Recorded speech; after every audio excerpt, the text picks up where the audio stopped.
12 na guys. March 11, alas 12 na ng March 11 dito guys. At magde-dead na yung phone ko. Kailangan kong mag-declutter. Ang dami na. Hindi na mako-close guys. Nahihirapan na ako di-declutter ko na yung iba kong makeup guys na hindi ko masyadong ginagamit at expired.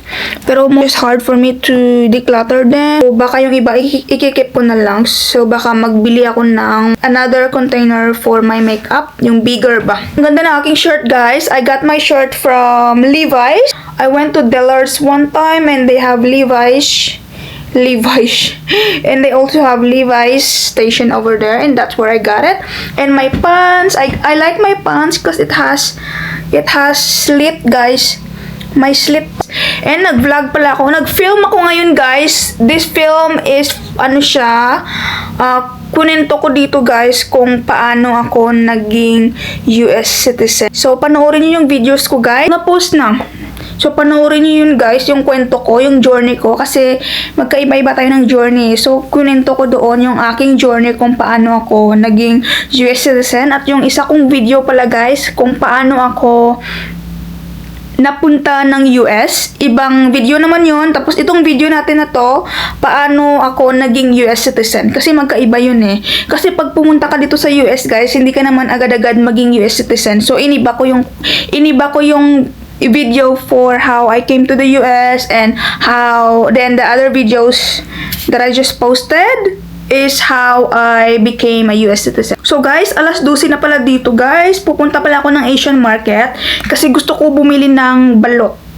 Papatayin ko lang tong ilaw guys. So punta lang tayo ng Asian market guys. Sana mayroon silang balot. Magmumukbang tayo ng balot guys. Dahil may hinihintay akong package ngayon na ngayon dadating. At surprise! So, punta tayo ng Asian market guys. Bili lang ako ng balot. Siguro, mga ilang balot babili natin. Tingnan natin kung ilang mabibili ko. Outfit check guys! My top is from Levi's and my shoes is from Adidas. Ayan guys, yung ating pants, ang ganda niya. It's very comfy. Tapos meron siyang paganyan.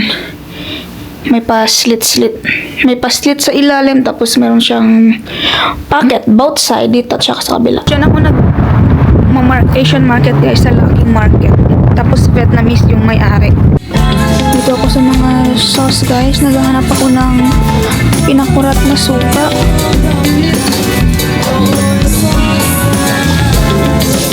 Meron kaya sila dito?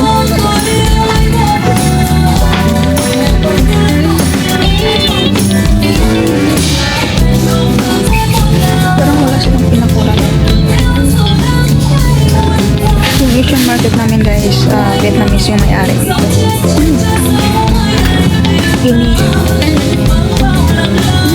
Inihaw na marinated.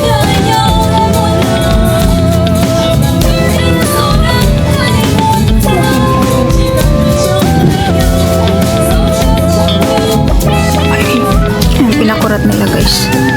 3 na lang. Ayan, pinakurat. 3 na lang natira. Masarap kasi.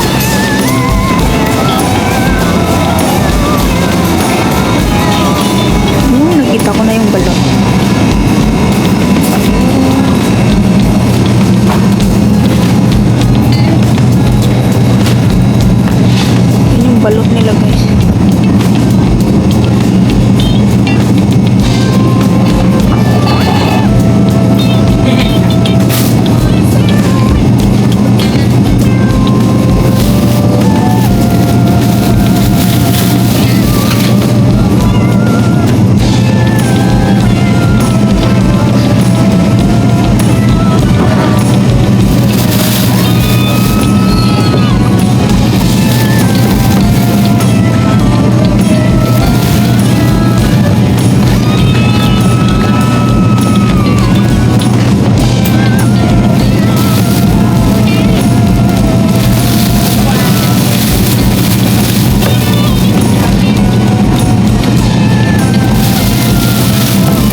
kasi ginamit yun ng asawa ko kahapon. So, ang dumi-dumi guys. So, nilinis ko.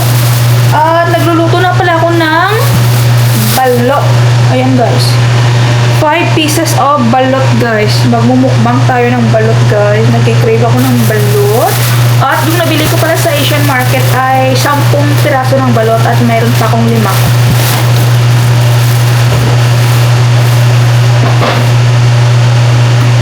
At bumili ako ng, kung nakita nyo naman sa video guys, yung pinakurat. Ang sarap nito guys. Made in Philippines ba to? Yung pinakurat. At ang sarap nito is sausawan ng bayan. Made in Philippines ba? The original since 2000. A product of Iligan City. A product of Iligan City, Philippines na. Philippines yung pinakurat. Ang sarap kasi niya kasi marami siyang anything na nakalagay dito. Basta manghang siya na maasim. So, yun siya guys. At bago pala ako umuwi guys, dumaan ako sa Walmart kasi naubusan ako ng cream.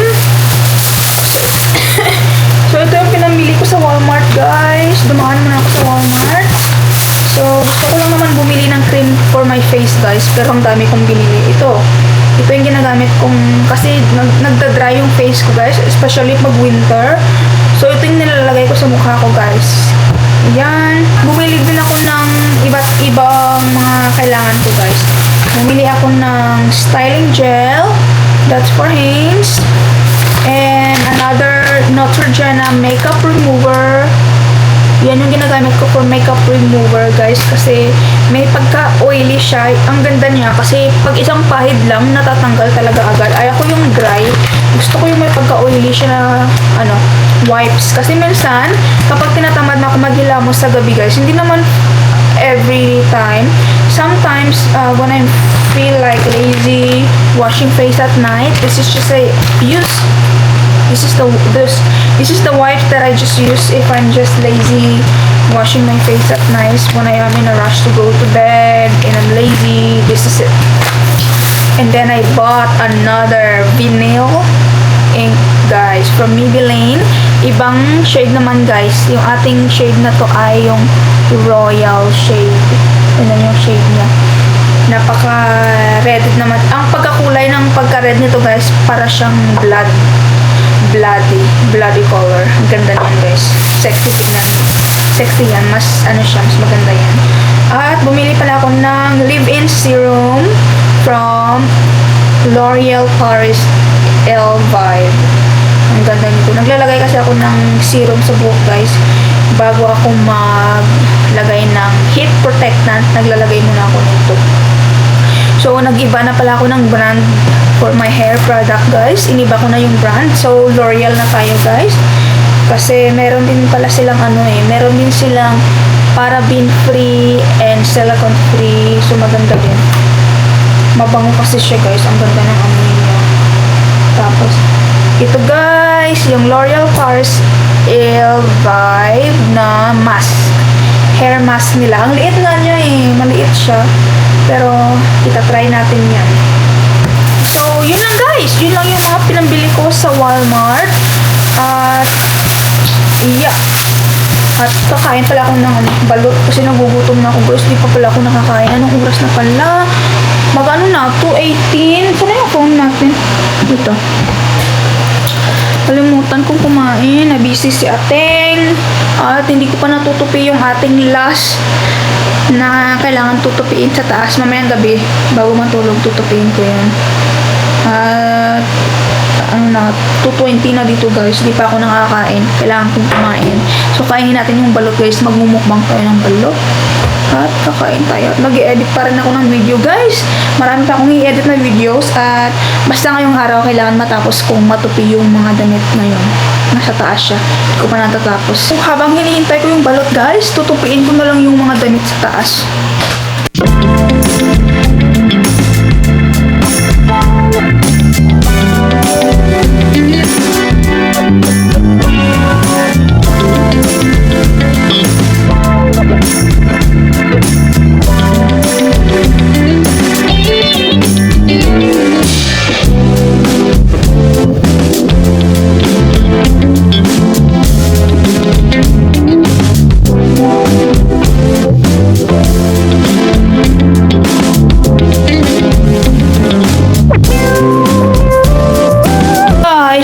bilisan ng tubig. It dried. I got so busy upstairs. Tapos guys, oh, may sumabog. May sumabog na balot. Kaloka.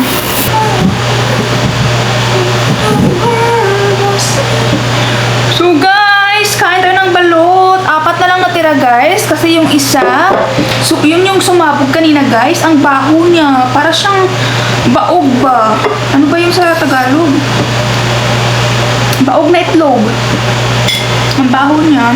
Ito na accidentally nahulog ko guys. Kaya nabasag na siya. Egg embryo. Yummer. It has soup inside. My husband doesn't like this. I told him, this is just an egg. Yummier. Can you imagine the boiled egg? It tastes like that, guys. For those of you doesn't explain what tastes it just tastes like that. And vinegar. Yummy. Himalayan soap. Mukbang balut with myself. Yung tita ko dati sa Pilipinas, guys, ito lagi namin kinakain every time matapos yung school. Pagkatapos ng school, dumadaan kami sa kanto, tapos bumibili kami nito. Yung tita ko kasi 1 year old lang yung agwat niya sa akin. 1 year ahead lang siya sa akin. So, I was 9th grade. 9th grade, tapos siya 10th grade. So, kapag umuwi, lagi kami magkasama. Tapos, habang hinihintay namin yung service namin, guys, ito yung kinakain namin sa kanto. Tapos, ang sarap, guys. Tignan niyo naman ang balot dito sa US. So, ang laki. Ito yung kamay ko. Sa Pilipinas, ang liit ng mga balot doon. Pero masarap din.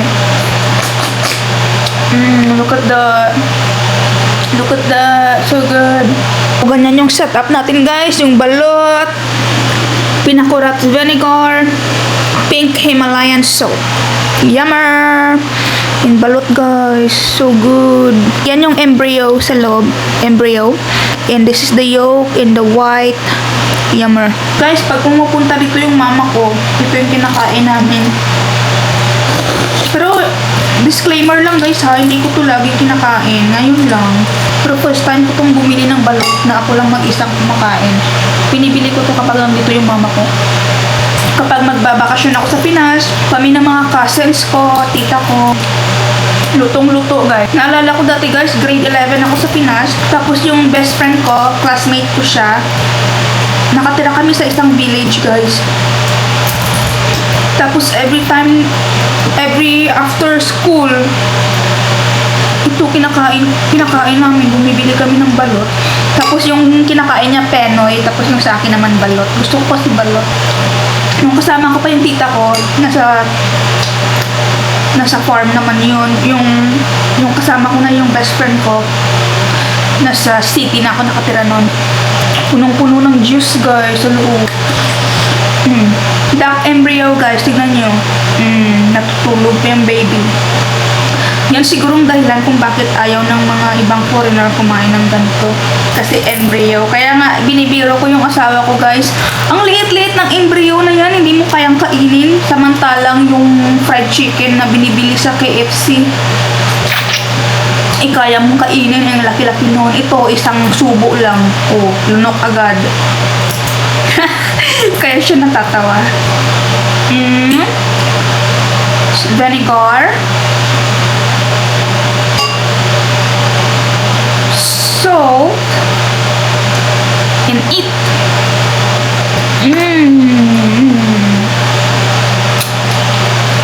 So guys, ito nga pala yung ginagamit kong panglinis ng aming table.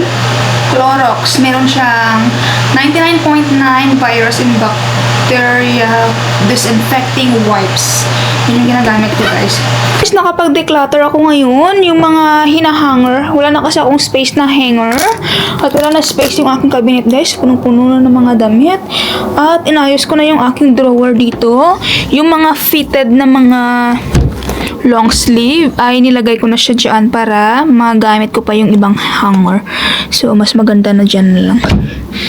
Tsaka, ito, marami akong mga ganito guys. Yung mga ganyan, pang winter. Marami akong mga ganito, mga cycling. Hindi ko pa naman to ginagamit. Ewan ko ba guys, ba't ko binili to tapos hindi ko man nagagamit? Magagamit ko kasi ito siya later on, kaya ko siya binili.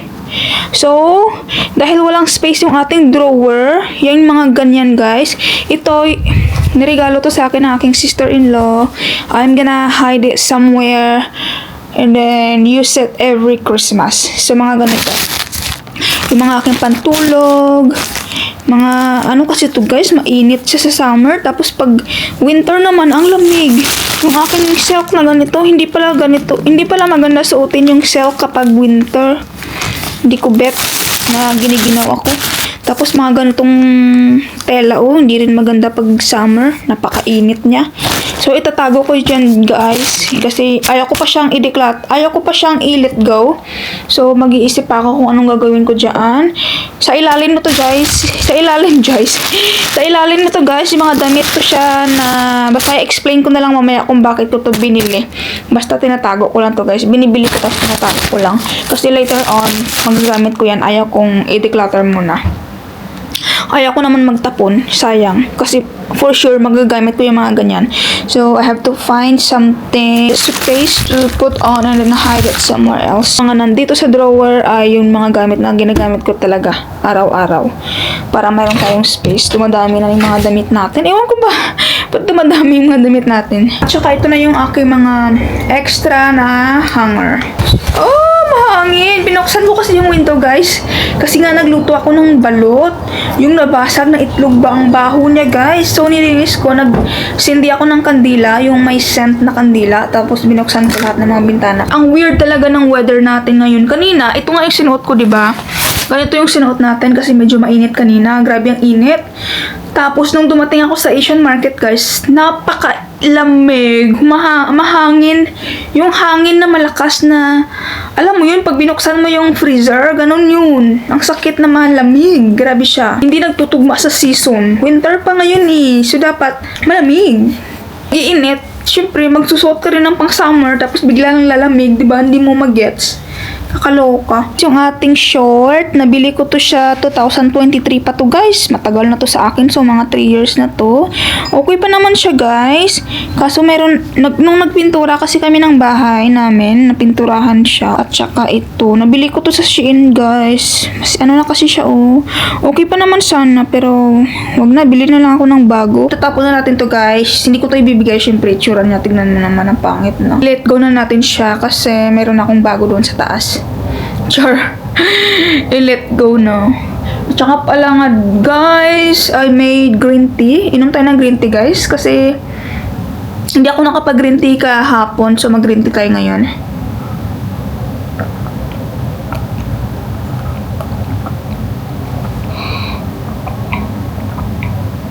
Nag-ano pala ako, guys. Nagsindi ako ng kandila. Yung may scent. Okay na yung amoy ng bahay namin, mabango na. Binuksan ko lahat ng window. Pero ito, guys, ang bango-bango, guys. Nabili ko to siya sa saan ko ba ito nabili? Malapit siya sa, dito, hindi, sa iba siyang store. Nabili ko siya sa, nakalimutan ko yung name. Basta punta ko doon, balik ako doon ulit, guys. Ang bango niya, guys, fresh lemon yung name ng ating bundle. But anyway, guys, ito na ay yung pinaka-hinihintay ko. So, dumating na siya, guys, yung aking pinaka-hinihintay. Kita ba yung ano? So, guys, before pala ako mag-unbox ating package, may kwento ko dito. Diba naalala nyo yung pumunta ko na Best Buy? Nagtitingin-tingin ako ng laptop ng MacBook doon. At yung item na meron sila, guys, M4. Yung meron sila. Itong binili natin, guys, M5 na to. Binili ko siya, guys, sa Apple Store website. Wala silang stock doon sa Best Buy kasi 512 lang yung meron sila. Wala silang 1 terabyte.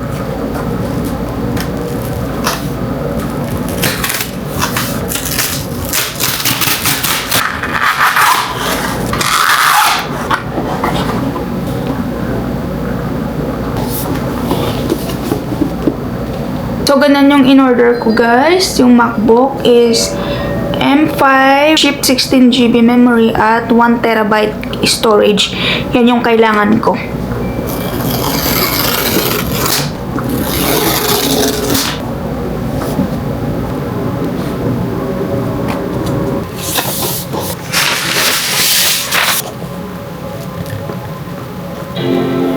pa yung iba niyang laman guys. Meron siyang ganito. May ganito siya. Yung kanyang cord.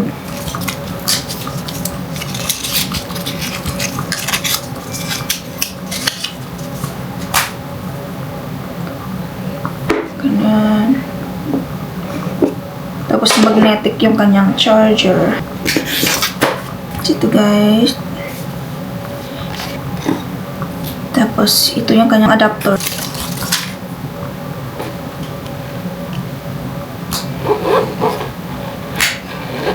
Set up ko lang to guys. Hi guys, kakauwi ko lang pala galing gym. Nung pumunta pala ako ng gym, meron lumapit sa akin. Sabi niya, ang ganda daw ng aking, nagagandahan siya sa aking pants. Tapos tinanong niya ako kung saan ko daw to nabili.